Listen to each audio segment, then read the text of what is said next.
Hello and welcome back. This week we are going to be making art out of small spills or splatters or smudges.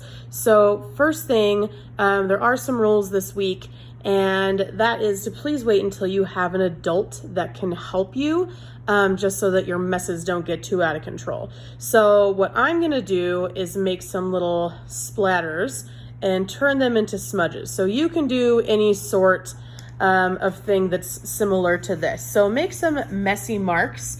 I did some small splatter painting, and now I'm going to create smudges using a paper towel. And again, if you want to make little spills or do something that's similar but a little different, that's totally fine. I'm gonna do some more splatter painting and turning it into smudges. Okay. So notice I'm not getting it all over my furniture or on the floor or on my clothes.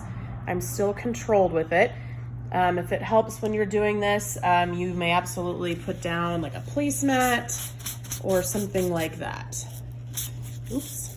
So I'm going to create my smudges first and then let my paper dry. And then once it's dry, I'm going to add some more details and make it into creatures or any other type of other picture. Okay, so we'll check back in.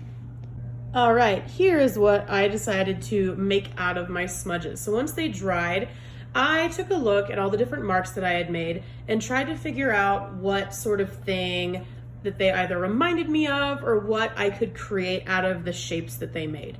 I decided to trace along my smudges and make a bird in flight outline. So notice it's a bit abstract, which means not super realistic.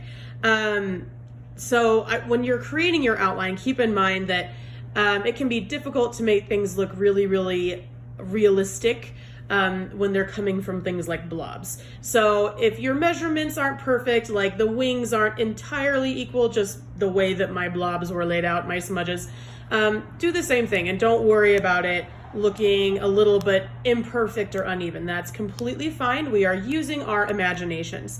And notice this didn't fit entirely into my bird all the way, which is okay. I can make that into something else that's a part of my artwork. So I took a marker and I made a bold outline that would be my bird's body. So I have its head and its beak and its open wings, and then its body and some of its tail feathers leading out behind it. So now what I can do is start to add other colors and fill it in. I can add details like eyes and details to its beak, feathers, and also the background. So this out here along the outside of its body, I can make into things like red leaves on a tree or flowers below, anything that I want. So I'll check back in once I have some more details added.